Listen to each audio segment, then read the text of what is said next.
This desk isn't just another project, it's a gift for my daughter. I wanted to create something meaningful, something personal that she could grow up with and one day look back on with a smile. That's why I designed this Douglas fir waterfall desk with a soft pink river running through it. A gentle, girlish tone with a touch of glitter, because why not make it magical? And hidden beneath the glossy surface are 3 photos sealed in the second layer of epoxy, all together to remind her of the people who love her the most. But it's more than furniture, it's a piece of our family story. She might outgrow the color, her tastes may change, but my hope is that this desk becomes a memory frozen in time. A place where she studied, drew, maybe even cried. A piece of her childhood that she'll keep in mind even when I'm not around anymore. That's why this build matters.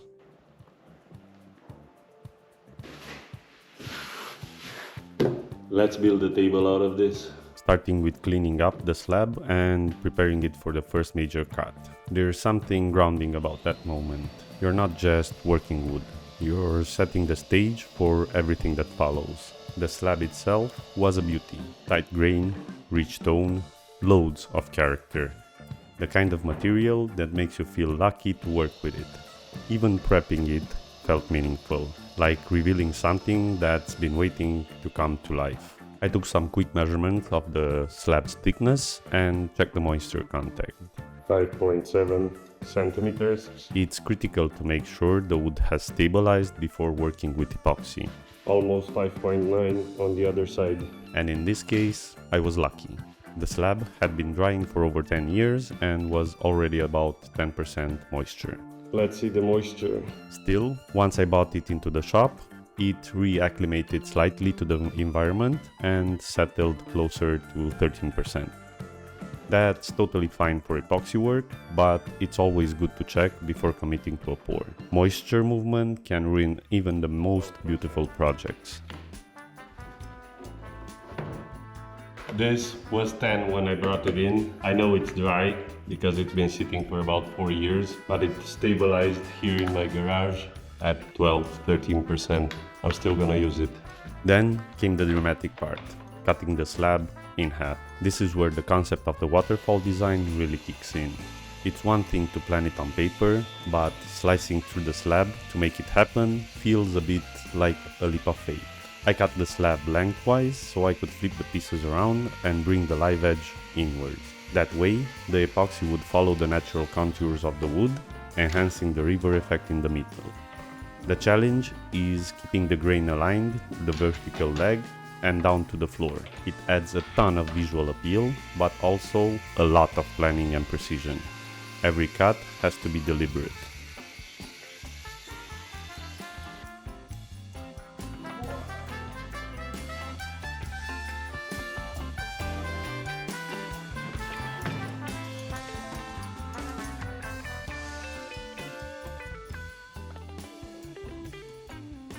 I ran into a snag here. My track saw didn't go deep enough to finish the cut, so I tried switching to a hand saw to split the last bit. Let's just say it was a workout. Not the cleanest way to finish the job, but sometimes woodworking is about persistence. Eventually, I gave up on the hand saw and flipped the slab to finish the cut from the other side with the track saw.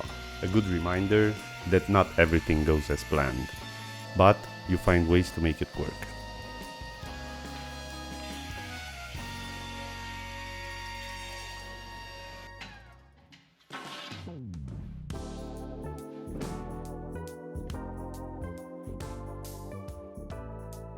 With the slab split, I could finally start planning the actual size and layout of the desk.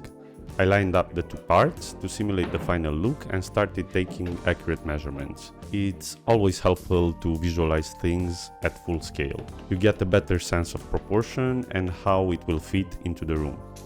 Here I refined the final width, a height, and placement of the epoxy river.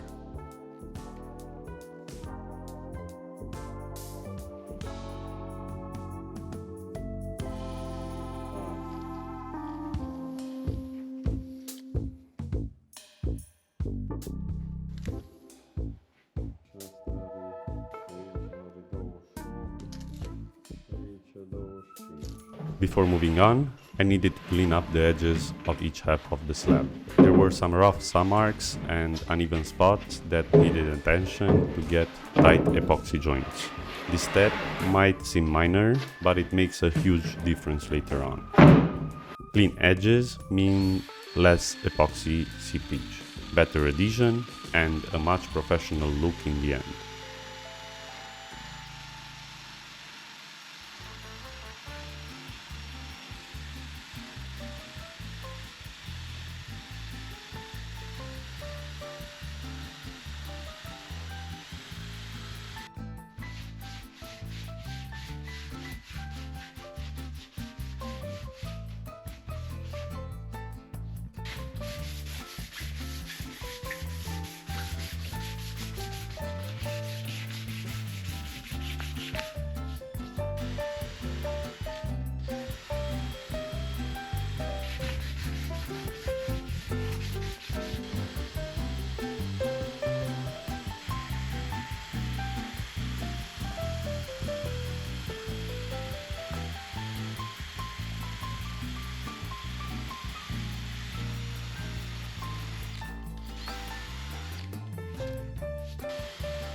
From here, I switched over to pre-flattening the slabs using the planing jig. This isn't the most exciting part to watch, but it's crucial for getting everything level and flush in the mold. A flat slab makes everything else much easier. I need to plane this.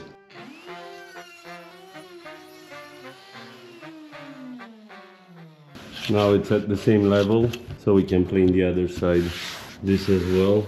Doesn't need to be much, but it needs to be just enough so it won't wobble like this.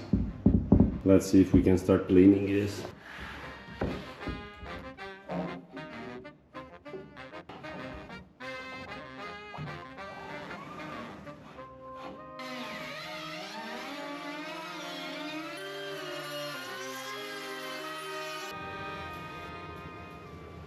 No gaps on the same side, seems to be all right. So why did I do this? Why did I plane these before even pouring resin? I did this because I want them to be at the same size on the top, and I want to lose as little resin as possible, because from my previous tables I saw that a lot of resin gets lost by going underneath. I know you can put sealant or caulk under the pieces of wood so the resin doesn't go on the underside of the wood, but I prefer not to do so. I'd rather just plane everything to have everything as close to the table as possible.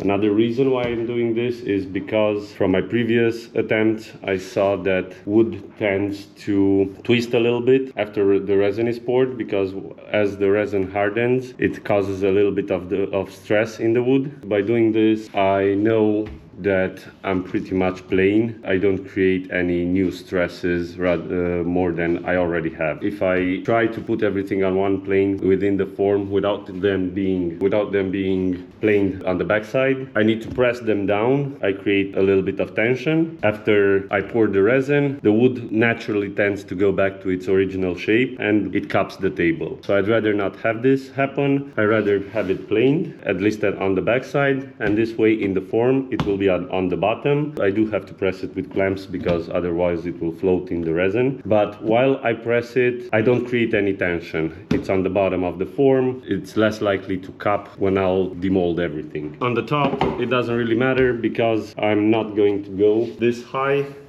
Let's just check how much we have. Where's my square? My speed square.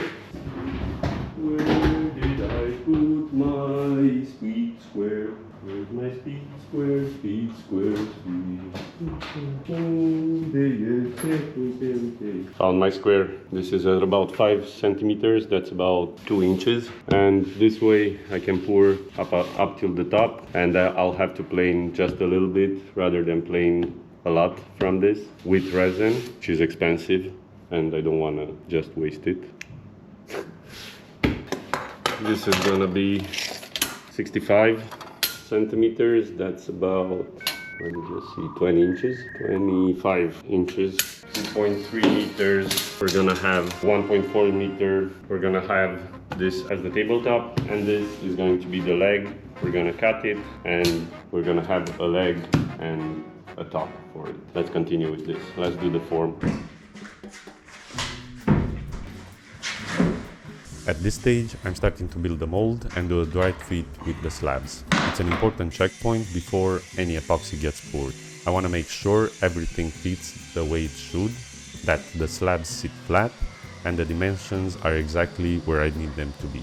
This part is always a bit of a puzzle. You get to test how your prep work has paid off, and are the slabs level? Do they line up? Are there any small gaps that you didn't notice before? Better catch them now than after the epoxy starts flowing. It's one of those slow, methodical moments that sets the tone for a smooth pour later on.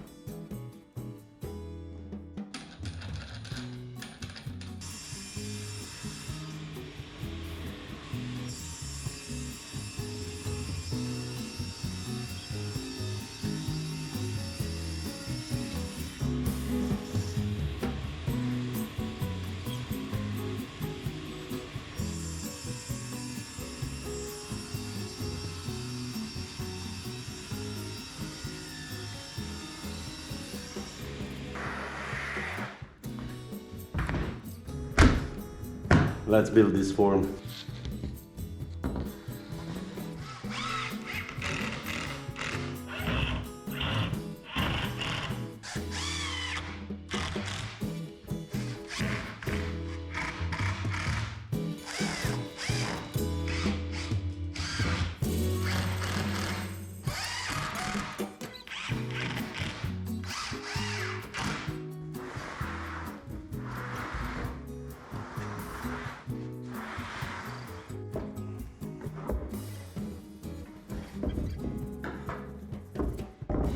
I'm also applying caulk to seal the form and prepare it for the epoxy pour.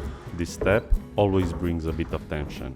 No matter how carefully you seal, you always have that small risk the epoxy finds a way out. I also used to run a bit of caulk under the slab, hoping to save epoxy by preventing it from leaking underneath.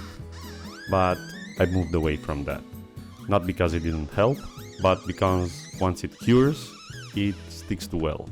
It makes the molding harder, and it doesn't save as much material in the end.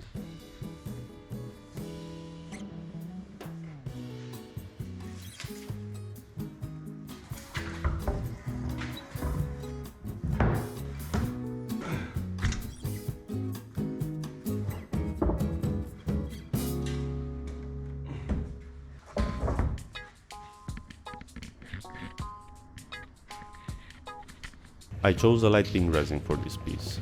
Not something I normally use, but for this project it made perfect sense. It's soft, subtle, and perfectly girlish without going overboard. And yes, I added glitter. I wanted it to feel fun, magical even, like a piece of childhood frozen in time.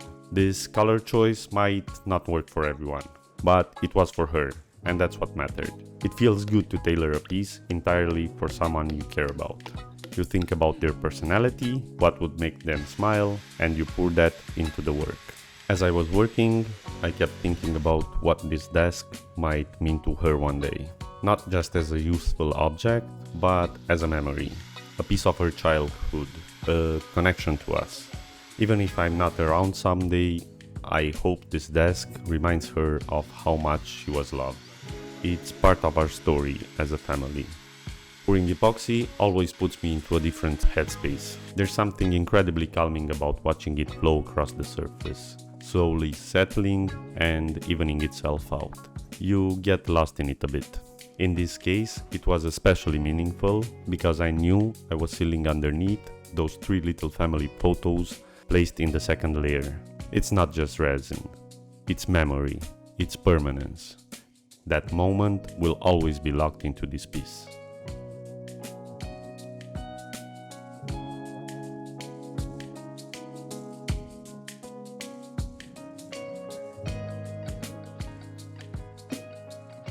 There's also tension in the air. No matter how careful you are, there's always that fear in the back of your mind that something might go wrong. Maybe you missed sealing a corner properly and suddenly resin starts pouring out and ruining the mold. That uncertainty makes it even more thrilling. I started with a pink tinted base layer of about 2-3 centimeters, and once that cured, I put the second clear layer. That's where I carefully embedded the photos, preserving them beneath the glossy surface. You only get one shot with this part, and knowing that adds both pressure and excitement to the moment. Once the pour was done and the surface cured, I needed to replane the top to get everything perfectly level. This also helped bring clarity to the embedded photos. Seeing them come into view beneath the glossy epoxy was a rewarding moment. It worked just as I imagined, subtle but visible, just enough to feel personal without screaming for attention.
Next came the work for the leg, especially the waterfall cut.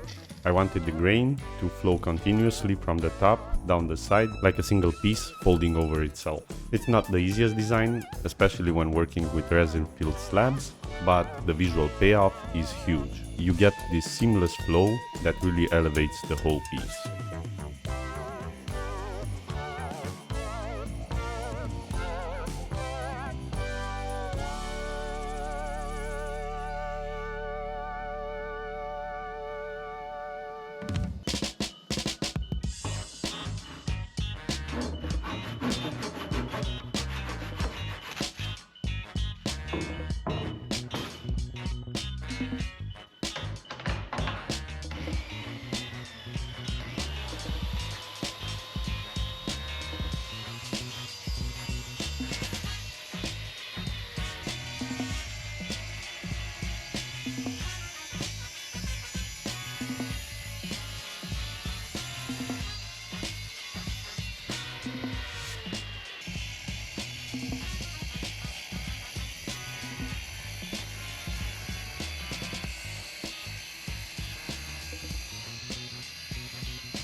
I don't own a domino.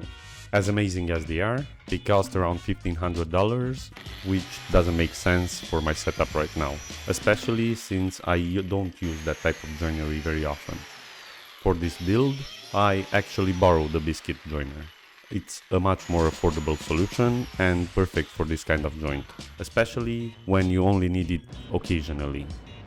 It worked well here and helped me get a good alignment without over-complicating the process.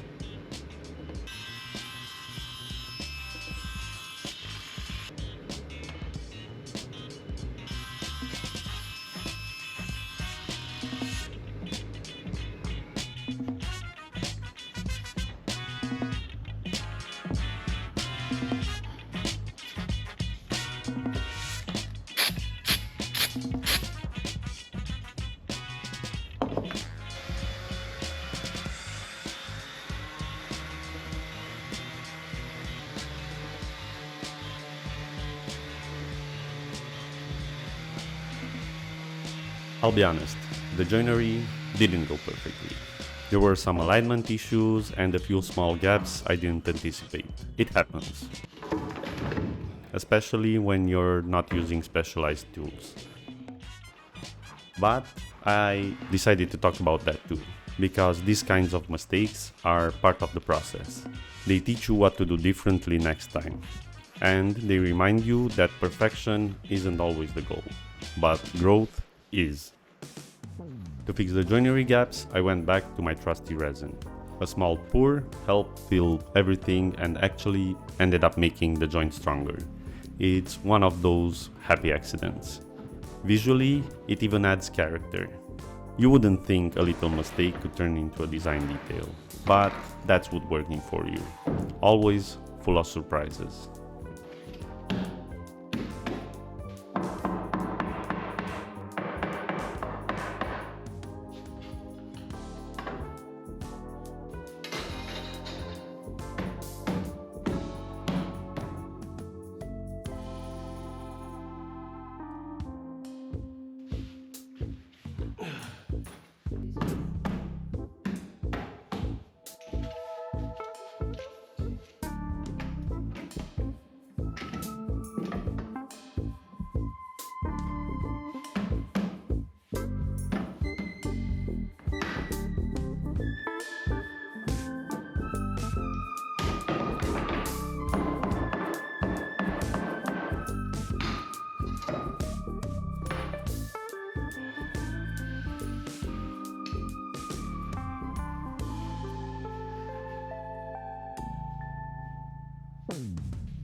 Even with the gaps filled, there were still some tiny spaces that needed attention. So I mixed up a little more resin and sealed them in carefully.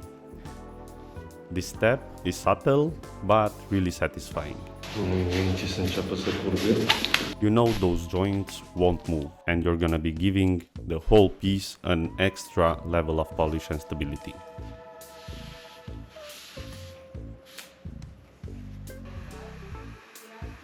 Every project teaches something new, and this one taught a lot, from pour technique to joinery, from tool limitations to design choices. It pushed me out of my comfort zone. But most of all, it reminded me why I love doing this thing, creating something meaningful, imperfect, and deeply personal.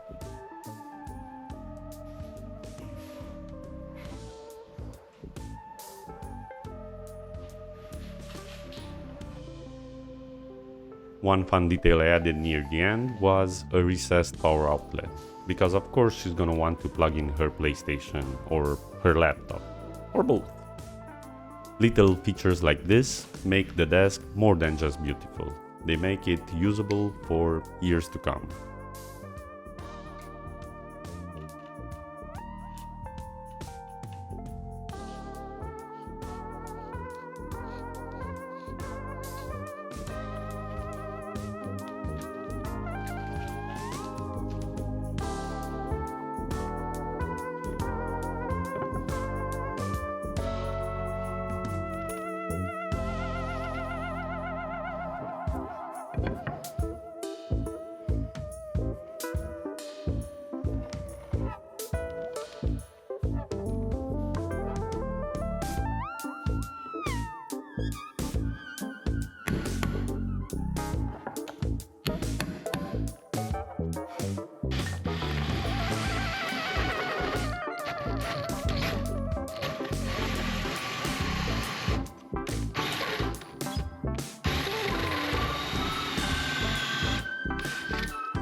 final shaping came next, especially the chamfers. Those little angle cuts that soften the edges and make the piece feel finished. They also keep the corners from being sharp, which is great for kids. And honestly, they just feel good to run your hand over.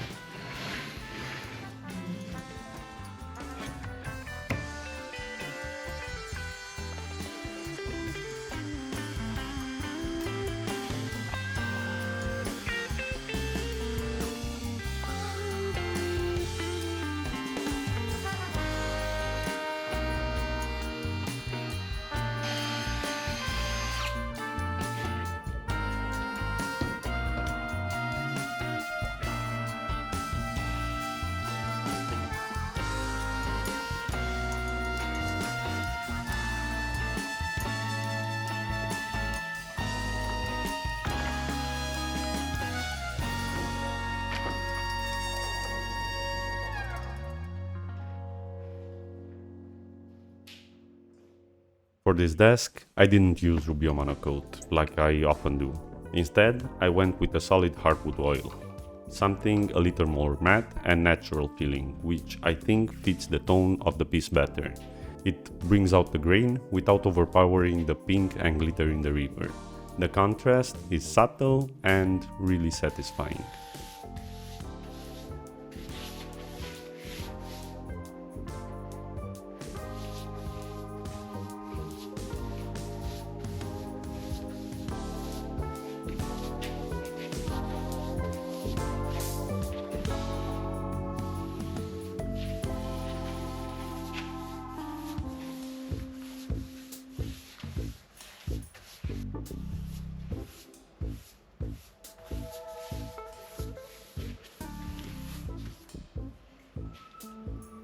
We'll let this soak in for about half an hour and then we'll rag it off, so we'll see how it turns out.